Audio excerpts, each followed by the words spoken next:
말씀은 열왕기상 14장입니다. 정말 더는 가망이 없기 전까지 심판은 우리 자신의 상태를 깨닫게 하고 하나님의 존재를 드러내는 장치가 아닌가 그런 생각이 들어요. 그래서 어떤 점에서 심판은 기회고 하나님 자비의 한 표현이기도 하다. 왜냐하면 어두운 눈을 뜨게 해주는 신호가 되기 때문입니다. 그래서 심판과 같은 내 삶의 어두운 상황이 오히려 나를 빛으로 끄집어내주는 기회로 삼는다면 내 삶의 비극이 사실은 비극이 아니라 희극이 되는 거죠. 이보다 더 좋을 수는 없죠. 그런데 반면 하나님이 내게 허락하신 자비, 이 자비로 심판을 여기고 정말 내 인생의 끝으로 몰고 가는 그 자비인 심판을 정말 내 인생의 끝으로 몰고 가는 경우가 있어요. 잘못 가고 있는 내 길을 브레이크로 삼지 않으면 벼랑 끝에서 결국 떨어지고 마는데 그걸 모르고 살아보겠다고 마냥 자기 방식대로 질주하는 경우가 참 많습니다. 오늘 우리가 본 여로보암도 그리고 남유다의 르호보암도 그렇게 자신들의 인생을 끝내고 만 것 같아요. 이 두 왕을 통해 심판을 삶에서 어떻게 받아들이며 살아야 하는지 그 교훈을 살펴보려고 합니다. 먼저는 죄를 해결할 길은 오직 회개밖에 없습니다. 죄를 해결할 수 있는 길은 회개밖에 없다. 여로보암의 아들이 병에 걸린 급박한 상황이에요. 지금 북이스라엘의 상황 앞에 나오고요. 뒷부분에 르호보암, 남유다의 상황이 나옵니다. 그런데 지금 여로보암의 아들이 병에 걸렸습니다. 위태한 상황에 처하니까 여로보암은 자신이 왕이 될 것을 예언했던 선지자 아히야가 생각나는 거예요. 아히야 선지자는 자신의 옷을 12조각으로 찢었죠. 그러면서 10조각을 여로보암에게 주면서 하나님께서 내게 10지파를 다스리라고 줄 것이다 예언한 바가 있었어요. 그리고 이대로 사실은 자기가 진짜 왕이 되었죠. 그러니까 아히야가 떠오르는 거예요. 그에게 가면 뭔가 아이가 어떻게 될지, 상황이 어떻게 될지 알 수 있겠다. 지금 한치 앞을 모르는 아들이 죽게 생긴 이 상황에서 상황을 알고 싶은 거죠. 해결하고 싶은 거예요. 그런데 자신에게 예언했을 때 하나님께서 한 가지 단서를 붙이셨어요. 잘 아시겠지만 우리에게도 늘 하시는 말씀이에요. 내가 명령한 모든 일에 순종하면, 다윗이 행한 같이 내 율례와 명령을 지키면, 그러면서 하신 약속이 너를 위해 견고한 집을 세우고 이스라엘을 내게 주리라. 이 약속은 다윗에게만 하신 약속이 아니에요. 여로보암을 세우면서도 똑같이 약속하셨어요. 내 말을 잘 지키고 순종하면. 사실 자기가 왕이 되었고 예언한 대로 진짜로 지금 왕위에 서 있습니다. 그런데 여로보암의 행실을 보면 그에게 하나님이 하신 한 가지 약속은 잊혀진 지 오래된 것 같아요. 그 역시 자신의 모습을 알고 있었던 것 같습니다. 그래서 아들의 위태한 상황에 열일 제치고 사실은 자기가 찾아가야죠. 선지자에게. 당신이 나를 이렇게 예언한 대로 내가 되었는데 지금 너무나 긴박한 상황이다. 찾아갔을 것 같은데 그래도 양심은 있었던 것 같아요. 자기가 못 가요. 못 가고 아내를 보냅니다. 그것도 어떻게 해요? 내가 누군지 밝히지 않게. 우리가 누군지 밝히지 않게 변장을 하게 합니다. 그리고는 아들이 어떻게 되는지 알아보라고 지금 얘기하는 거예요. 여로보암은 자신의 힘으로 어떻게 할 수 없는 아들의 상황 앞에서 길을 찾고 싶었던 거죠. 그런데 여전히 지금 길을 찾지 못하고 있습니다. 자신에게 닥친 일을 통해 하나님이 지금 뭐라고 얘기하시냐면 너를 좀 봐. 네가 지금 어떻게 가고 있는지 좀 보라고 이 말씀을 하나님은 하고 계시는데 여로보암은 여전히 이 상황을 모면할 그 길만 찾고 있는 거예요. 자신을 볼 틈은 없어요.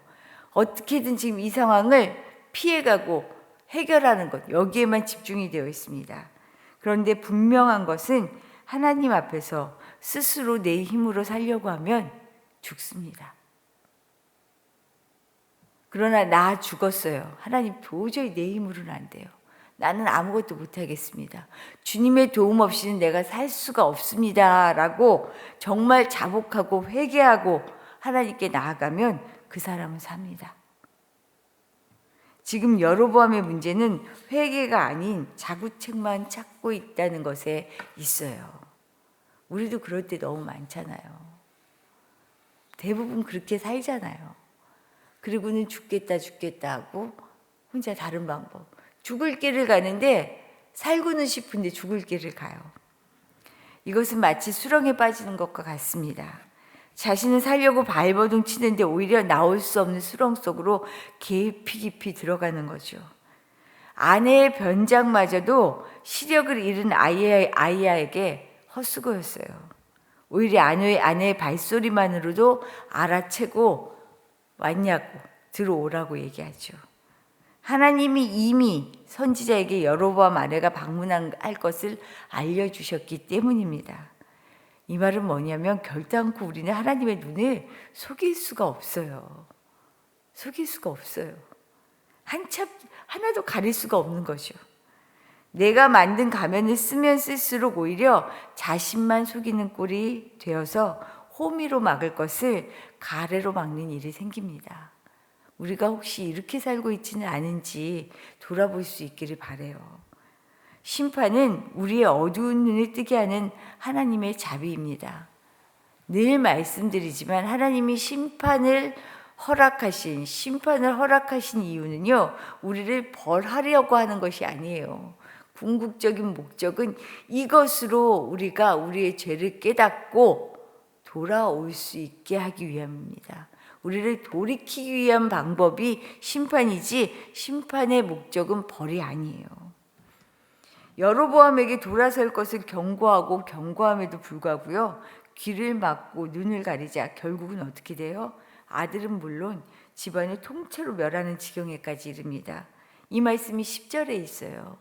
우리 10절 말씀 한번 같이 읽어볼게요. 10절입니다.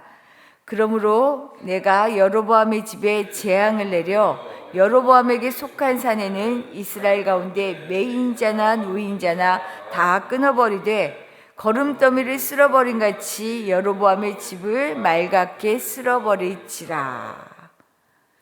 여로보암은 변장술로 정체를 숨기려 했지만 하나님은 어떤 마음으로 행했고 어떻게 주를 떠나 살았는지 그의 역사를 다 알고 계십니다. 우리의 역사를 다 아신다는 거죠. 머리카락까지 세심바 되었다. 그만큼 자비롭고 우리를 향한 세심함이 있지만 우리의 잘못 역시도 일일이 다 보고 계시는 거죠. 하나님의 나라를 우상의 나라로 바꾸었으니 이제 하나님께서 그의 집을 쓸어버리시는 것입니다. 죄, 나의 잘못에 대해 자각할 때는요, 다른 것 없습니다. 용기 있게 용서를 구할 수 있어야 돼요. 그러면 반드시 용서해 주셔요. 반드시 새롭게 하십니다. 죄를 해결할 길은 회개밖에 없다라는 사실을 기억하시며 정말로 날마다 우리를 돌아보아서 주님께 나아갈 수 있는 한 걸음 새롭게 나아가는 그 일에 힘쓸 수 있기를 바랍니다. 두 번째로는요, 하나님의 경고보다 더 큰 힘은 없어요. 더 큰 것은 없습니다.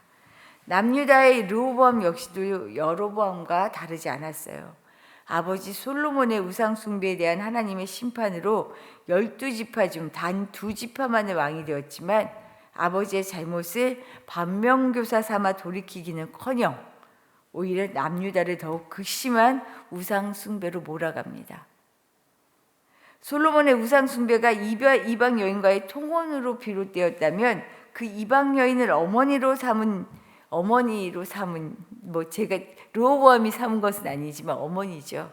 르호보암은 하나님의 경고보다 어머니의 종교적인 영향력을 더 크게 받고 있는 것 같아요. 21절 보면 그의 어머니는 암몬 사람이에요. 그 영향을 정말 자연스럽게 받아들이고 있는 것 같아요. 북이스라엘은 성전이 없어서 자구책으로 제단을 지었다면 정성을 들여 지은 성전을 두고도 산당을 짓고 우상을 세운 것을 르호보암을 통해서 알 수 있습니다. 23절 말씀인데요. 우리 14장 23절 말씀 같이 한번 읽어볼게요. 23절입니다. 이는 그들도 산 위에와 모든 푸른 나무 아래에 산당과 우상과 아세라상을 세웠음이라. 르호보암이 한 일이에요. 르호보암이 한 일.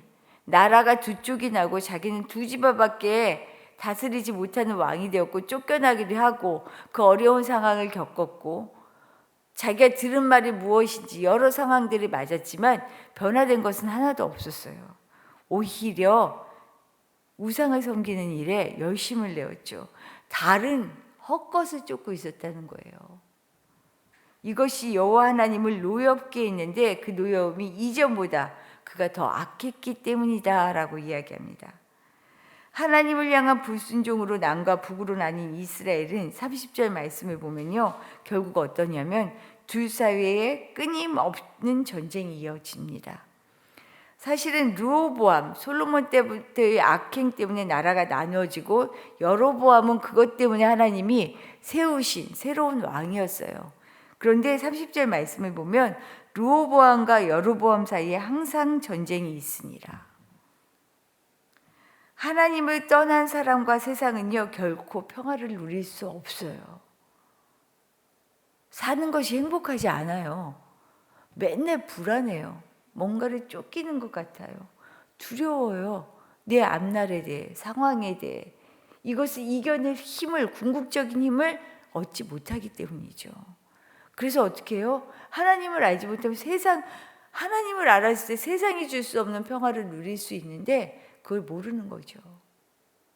우리 그런 경험 많이 하잖아요. 가진 것도 없는데 해결되지 않았는데 이상하게 감사하고 평화다. 왜 그럴까요? 이건 하나님이 주시는 거예요. 다른 것으로 나올 수가 없거든요. 지금 르호보암과 여로보암 하나님이 세워주셨지만요, 그들이 하나님을 의지하지 않고 다른 방법을 찾으니까 그들 사이에 전쟁이 끊어지지가 않는 거죠. 일평생 전쟁 속에, 항상 전쟁 속에 놓여 있는 거예요. 하나님의 경고보다 더 큰 힘은 세상에 없습니다. 더한 심판이 오기 전에 늘 자신을 돌아보는 지혜가 우리에게 더 필요한 거죠. 사실은 우리가 전쟁 같은 인생을 살잖아요. 광야 같은 인생을 살잖아요.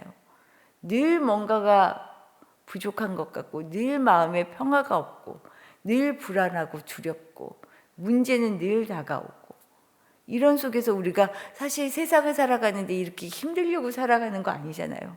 하나님 힘들라고 우리에게 이 땅에 보내주신 게 아니잖아요. 뭐가 문제일까요?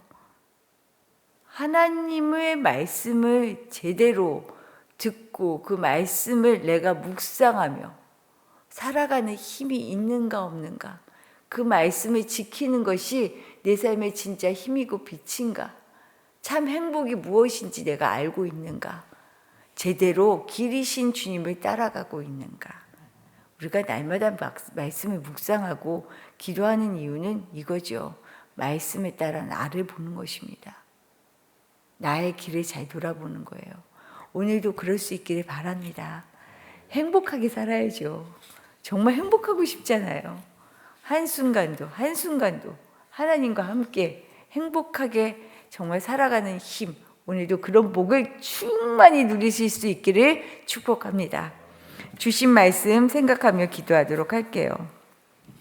정말 부족한 인생입니다. 우리가 늘 죄 가운데 정말 날마다 서 있는 것 같아요. 내가 잘못했을 때는요, 다른 것 없어요. 변명할 것도 없어요. 그냥 하나님 앞에 주님 잘못했습니다. 나를 불쌍히 여겨주세요. 나를 주님이 인도해 주세요. 라고 기도할 수 있는 우리 되었으면 좋겠습니다.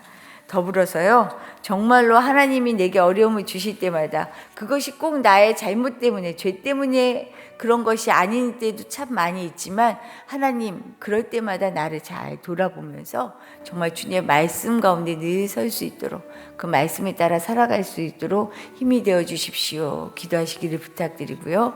오늘은 우리 교회 교우들을 위하여 기도하는 날입니다.